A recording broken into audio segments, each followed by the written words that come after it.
By B, किसी घटना के होने की प्रायिकता ए के होने की प्रायिकता ज्ञात करना जबकि बी हो चुकी है। तो फार्मूला होता है हमारे पास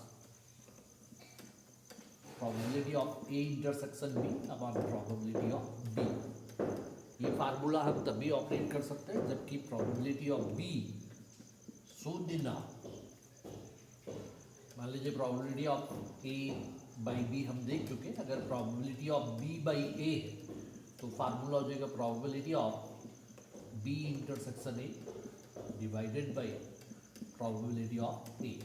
ये फार्मूला भी तभी ऑपरेटेड है जबकि probability of A is never equal to 0। तो हमने ये दो फार्मूले अच्छे से समझ लेना है। प्रतिबंधी प्रायिकता सह प्रतिबंधी प्रायिकता है बी के हो चुकने पर ए के होने की प्रायिकता या ए के हो चुकने पर बी के होने की प्रायिकता।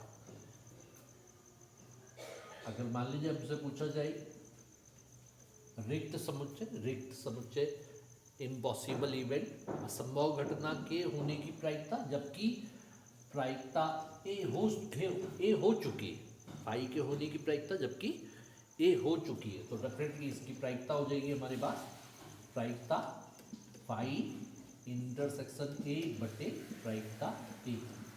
कंडीशन फिर वही है, ए की प्रायिकता 0 होनी नहीं चाहिए। Phi intersection A definitely phi होता है, तो यहाँ आ जाएगा असंभव घटना की प्रायिकता 0, तो 0 बटे समथिंग मतलब 0।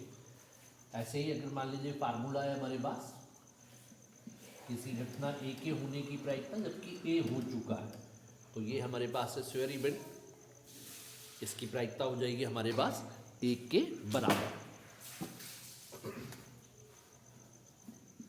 मान लीजिए हमारे पास है यहाँ पर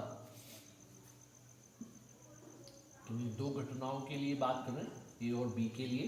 अगर ए यूनियन बी, या मान लीजिए पहले हम सैंपल स्पेस के लिए बात कर लें, तो एस अपॉन ए के लिए अगर बात करते हैं कि एस के होने की प्रायिकता जबकि ए हो चुका है, तो ये भी हमारे पास फार्मूला होता है 1।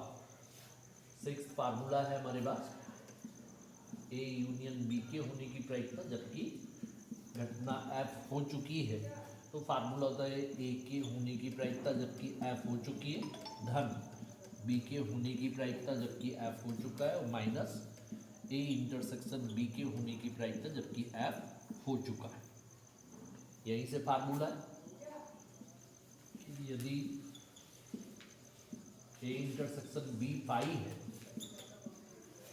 मतलब ए और बी अपवर्जी घटनाएं हैं, तो ए यूनियन बी के लिए प्रायिकता जबकि एफ हो चुकी है तो होता है ए के होने की प्रायिकता जबकि एफ हो चुका है धन बी के होने की प्रायिकता जबकि एफ हो चुका है, और ऋण आ जाएगा हमारे पास यहाँ पर इंटरसेक्शन चूंकि पाई है, तो फार्मूला हमारे पास लग रहा है 3rd वाला, तो डेफिनेटली माइनस हो जाएगा 0। 0 माइनस है इसलिए कोई लिखने की जरूरत नहीं। इसी फार्मूले से हम ये बोल सकते हैं कि किसी इवेंट ए के होने की प्रायिकता जबकि एफ हो चुका है प्लस उस इवेंट के ना होने की प्रायिकता जबकि एफ हो चुका है इज डेफिनेटली इक्वल टू 1। तो प्रतिबंधी प्रायिकता में हमको ये कुछ फार्मूले हैं जो बहुत इंपॉर्टेंट है, अगर ये बन रहा है तो टॉपिक में सारे क्वेश्चन हमको इजीली बनेंगे।